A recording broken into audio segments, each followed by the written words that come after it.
A partir dessa semana, 2 governos corruptos disputam a presidência da República. Tipo, aqui entre nós, a gente pode encarar essa realidade de frente? O que mais se ouvia em 2018, veja só, quando Jair Bolsonaro se elegeu presidente da República, é que aquilo era principalmente uma resposta à corrupção petista. Hoje estamos oficialmente em plena campanha eleitoral. O presidente Luiz Inácio Lula da Silva é candidato à reeleição. Flávio Bolsonaro, filho daquele, é seu principal adversário. E você dificilmente ouvirá Flávio falando de corrupção. Por quê? Quer começar por onde? Dono de loja da Copenhagen que não faz dinheiro na Páscoa, mas ganha fortunas no dia de pagamento da Assembleia Legislativa do Rio de Janeiro. Mansão em Brasília comprada por um valor muito abaixo do mercado. Ou então, que tal essa? 25 milhões de dólares pedidos a Daniel Vorcaro, dos quais recebeu algo próximo da metade. Eu nem precisei falar do Queiroz, repararam?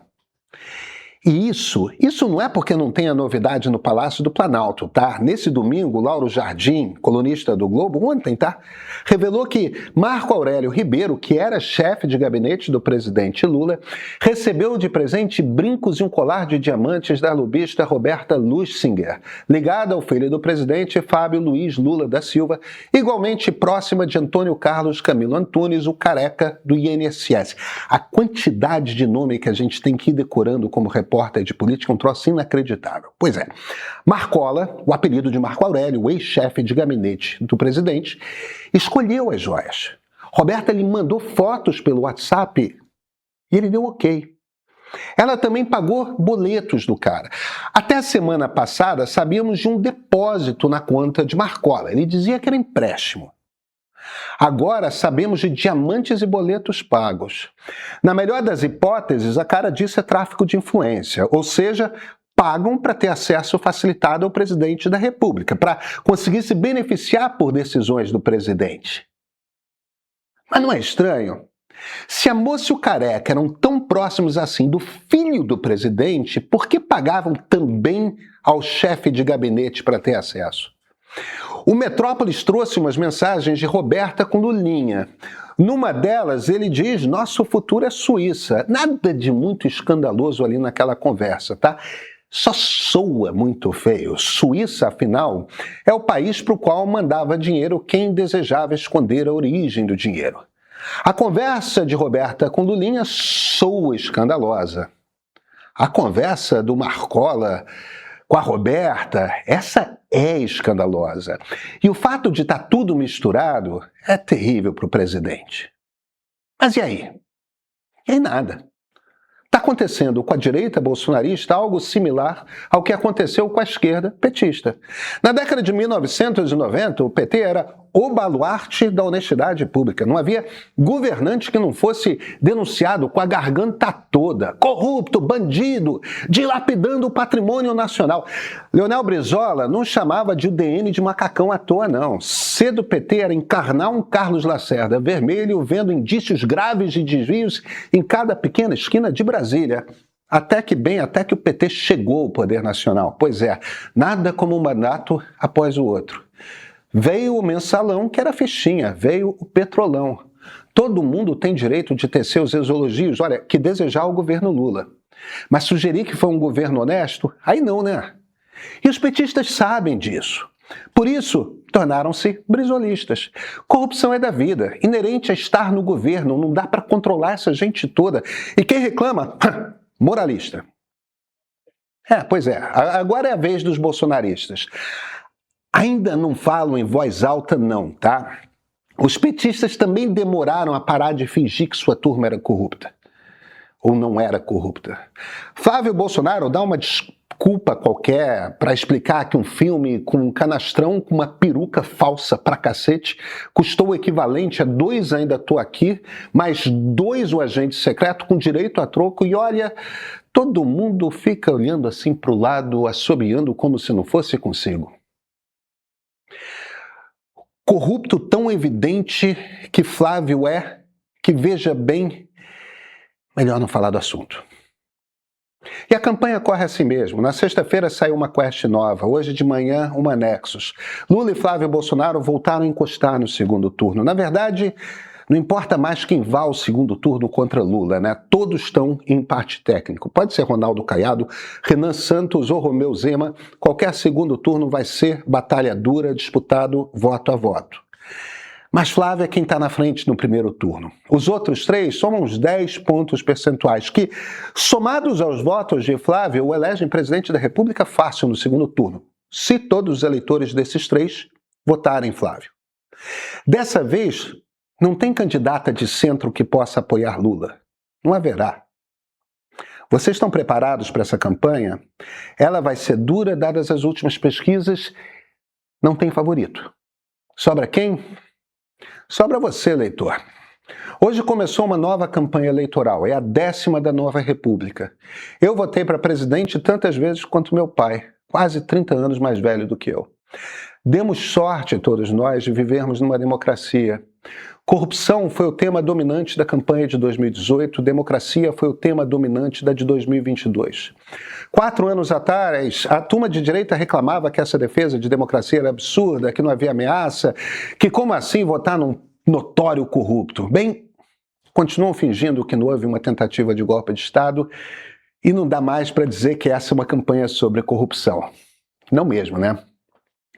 Melhor é fingir que o assunto não existe, que é tudo exagero, que é da natureza do poder. Eu sou Pedro Doria, editor do Meio. Você acabou de ouvir por que os dois lados dessa eleição combinaram, sem combinar, que corrupção não é assunto. Some um tema da campanha e a conta de entender fica com você. Estreia sábado o novo documentário do Meio. Eleições de 2026 à escolha. A gente foi atrás de quem conhece os candidatos de perto para contar quem eles são. E foi atrás de mais do que isso, de gente que entende o momento do Brasil para explicar o que está de fato em jogo nessa eleição. E quais os desafios que o próximo presidente vai herdar. 1h30. No fim dela, você não sai tendo feito a escolha, não. Sai sabendo o que precisa para poder fazer. É o objetivo de todos os nossos filmes, tá? Ajudar a entender, ajudar a pensar. Assinante do Meio já assiste no sábado mesmo, desde cedinho na madrugada. Assina o Meio Premium. Aliás, esse é o ponto de partida.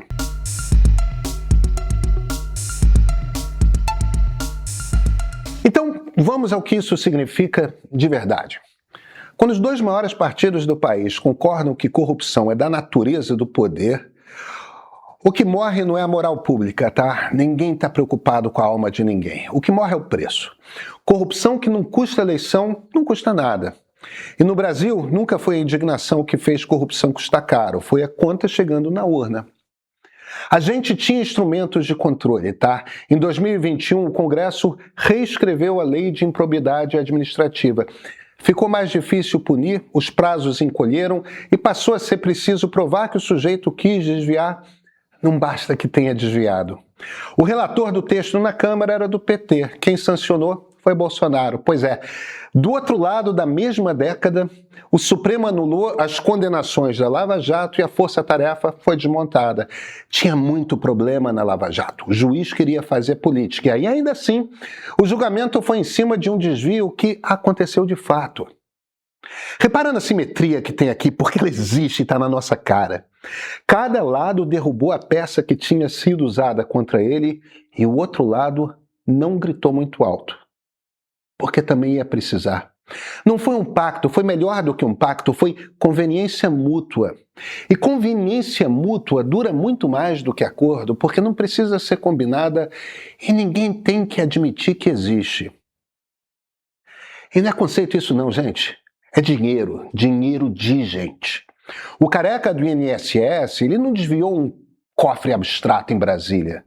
O esquema descontava da aposentadoria de quem recebe um salário mínimo, mês a mês, uma mensalidade que o aposentado nunca autorizou. Milhões de brasileiros pagaram sem saber por associações que não os representavam. Quando a gente diz que corrupção deixou de custar caro, é disso que a gente está falando. Alguém pagou. Muita gente pobre pagou. E por que todo partido acaba fazendo esse caminho? Porque a acusação de corrupção quase nunca é convicção, é arma. Quem está de fora acusa porque acusar É o que se tem quando não se tem a máquina, mas quando chega, descobre que a máquina é a coisa mais útil que existe e descobre junto que quem acusa atrapalha. O PT levou 20 anos e 2 décadas de poder para completar a travessia do Lacerda Vermelho ao brizolismo resignado. O bolsonarismo está fazendo em 4. Quando acusava no passado, era na cara de pau de quem já fazia a rachadinha. A novidade não é o fenômeno, a novidade é a velocidade em que o silêncio chega. Na sexta-feira saiu uma quest, hoje de manhã uma Nexus. Lula e Flávio Bolsonaro voltaram a encostar e a leitura que todo mundo fez foi a mesma. Vai ser voto a voto. Nenhuma das duas mediu o que eu acho que importa mais nessa semana. Quantos brasileiros já não esperam a honestidade de nenhum dos dois? E assim resolveram escolher por outra coisa qualquer. É a 10ª campanha eleitoral, a 10ª campanha presidencial da nova república. É a primeira vez que nenhum dos dois lados vai fazer a cobrança pelo outro. Vai ter que ser você, tá?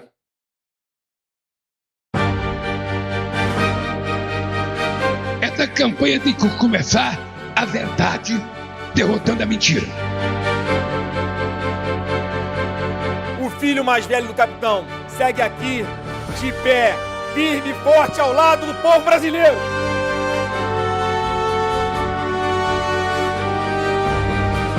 Os dois estão jogando o mesmo jogo, cada um preocupado com a sua eleição. Ninguém está preocupado com o Brasil. Tudo que dá certo nesse país parece que o PT não gosta. Nós não precisamos ser refém de um debate político construído entre um mongoloide como Flávio Bolsonaro e um cachaceiro senil como Lula.